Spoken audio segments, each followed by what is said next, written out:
जनक सुता जग जननी जानकी अतिशय प्रिय करुणा निधान की।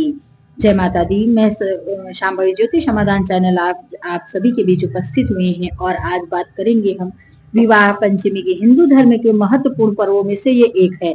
आपको हम विवाह पंचमी का बताने से पहले ये जरूर बता दें कि अगर आपके बच्चे की शादी नहीं हो रही तो इसमें उपाय बताएंगे जिससे आपके बच्चे की शादी बहुत जल्दी हो जाएगी।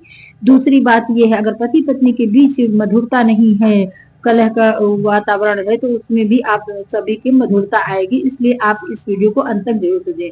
जैसा कि आप सभी जानते हैं कि विवाह पंचमी कब है। विवाह पंचमी 25 नवंबर दिन मंगलवार को पड़ेगी। 25 नवंबर 2025 दिन मंगलवार को विवाह पंचमी तिथि राम और सीता के विवाह के उत्सव के रूप में मनाई जाएगी। इसके बाद यह जो है लग कब से रही है, अगर देखा जाए तो विवाह पंचमी तिथि का आरंभ 24 नवंबर रात्रि 9:22 से शुरुआत है। विवाह पंचमी की जिस दिन राम सीता का विवाह होगा उसकी तिथि का आरंभ जो है रात्रि में 9 बजकर ऐसे में हम 25 नवंबर रात्रि 10:56 पर रहेगी। ऐसे में हम पंचमी तिथि 25 नवंबर को मनाएंगे। 25 नवंबर को उदया तिथि के दिन विवाह पंचमी मनाएंगे। विवाह पंचमी हिंदू धर्म के महत्वपूर्ण पर्वों में से एक है, जिसे भगवान श्री राम और माता सीता के पवित्र विवाह की स्मृति में मनाया जाता है। यह पर्व हर साल अगहन मार्गशीर्ष माह के शुक्ल पक्ष की पंचमी तिथि को आता है और इसे विशेष रूप से वैवाहिक जीवन में सौभाग्य और शुभता लाने वाला माना जाता है। इस दिन पूजा करके दाम्पत्य जीवन में सुख समृद्धि और परिवार में सुख शांति का लाभ मिलता है। इस साल विवाह पंचमी जिस समय पड़ रहा है, इस दिन ध्रुव योग, सर्वार्थ सिद्धि योग और शिववास योग जैसे अत्यंत शुभ योग बन रहे हैं, जो पूजा मंत्र और धार्मिक क्रियाओं के लिए बहुत अच्छा है, बहुत विशेष लाभकारी होता है। इन योगों के प्रभाव से किए गए धार्मिक कार्य और व्रत अनुष्ठान हमें बहुत ही 4 गुना 10 गुना फलदायक होते हैं और नए जीवन की शुरुआत के लिए बहुत शुभ संकेत है। आप इस दिन भगवान श्री राम और माता सीता को जो है चरणामृत का भोग लगाएं, खीर का भोग लगाएं, ऋतु अनुसार आप फल का भोग लगाएं, टीका, धूप, दीप, चंदन सब करके केले का भोग लगाएं और भोग लगा करके विवाह पंचमी सीताराम के विवाह की पंचमी को बहुत विधिवत तरीके से मनाया। पौराणिक कथाओं के अनुसार त्रेता युग में इसी दिन भगवान श्री राम और सीता का पवित्र विवाह संपन्न हुआ था। इसीलिए इस दिन को विवाह पंचमी के रूप में मनाया जाता है। श्रद्धालु इस दिन विधि पूर्वक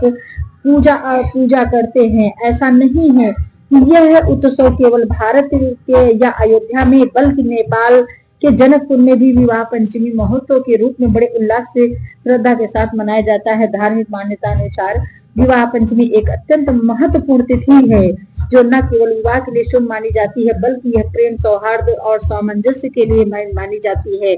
उस समय जो गुरु थे, पंचमी तिथि अगहन की निकाल करके विवाह करने के लिए लाए है रखे थे, तो समझिए बहुत ही महत्वपूर्ण रही होगी। इस स्थिति में हिंदू धर्म में यह ऐतिहासिक महत्व रखता है, क्योंकि इसी दिन मर्यादा पुरुषोत्तम भगवान श्री राम और माता जानकी का विवाह जनकपुर में संपन्न हुआ था। इसीलिए यह दिन राम और जानकी के लिए अटूट आदर्श प्रेम का प्रतीक है और श्री राम जानकी की कृपा पाने के लिए आप जो है कुछ उपाय करिए, जिससे आपके बच्चे का विवाह हो जाए और जिनका विवाह हो गया है उनके वैवाहिक संबंध बहुत अच्छे हो जाए। तो इस दिन विशेष पूजा करना है और जीवन में प्रेम समृद्धि को आकर्षित कर सकते हैं। इसलिए आपको ये करना होगा कि जब आप पूजा पाठ करेंगे तो 5 हल्दी की गांठ भगवान के पास आप रख दीजिए। भगवान के चरणों में, श्री राम के चरणों में 5 हल्दी की गांठ समर्पित कर दीजिए और उन गांठ को फिर हटा करके 26 को उठा करके पीले कपड़े में बांध कर भगवान के पास रख करके जो बच्चा शादी योग्य हो उसको कहिए कि उस जो है उसको रोज प्रणाम करें। दूसरी बात ये है कि आपको जो है थोड़ा सा हल्दी जो उसमें डाल करके आप हल्दी जल में डाल करके स्नान करिए। उससे भी आपको बहुत ही अच्छा और शुभ परिणाम मिलेंगे, जो बहुत जल्दी विवाह के संयोग बन जाएंगे। इसके साथ में अगर पति पत्नी के बीच मधुरता नहीं है तो उसके लिए आपको ये करना है कि जो हल्दी की ही गांठें भगवान को चढ़ाइए, और चढ़ाने के बाद हो सके तो आप अपना मंगलसूत्र भी भगवान के पास रख सकती हैं और उसे पति के द्वारा आप पहन लें। इससे भी आपके प्रेम में, दोनों के प्रेम में प्रगाढ़ता आएगी। दूसरी बात यहाँ पर ये है कि वो भोग लगाए, जो पंचामृत का भोग लगाए, उसमें शहद जरूर डालें और अपने पति पत्नी दोनों को उस भोग को ग्रहण करना है। इससे भी आपके जीवन में, क्योंकि शहद में मधुरता होती और यह ग्रहण करने के बाद बहुत ही कृपा मिलती है, प्रेम में मधुरता आती है। और इसके साथ में जो है विवाह पंचमी के दिन विवाह में पति पत्नी के रिश्ते में सुख और समृद्धि का आशीर्वाद जरूर मिलता है। यह दिन परिवारों के बीच संबंधों को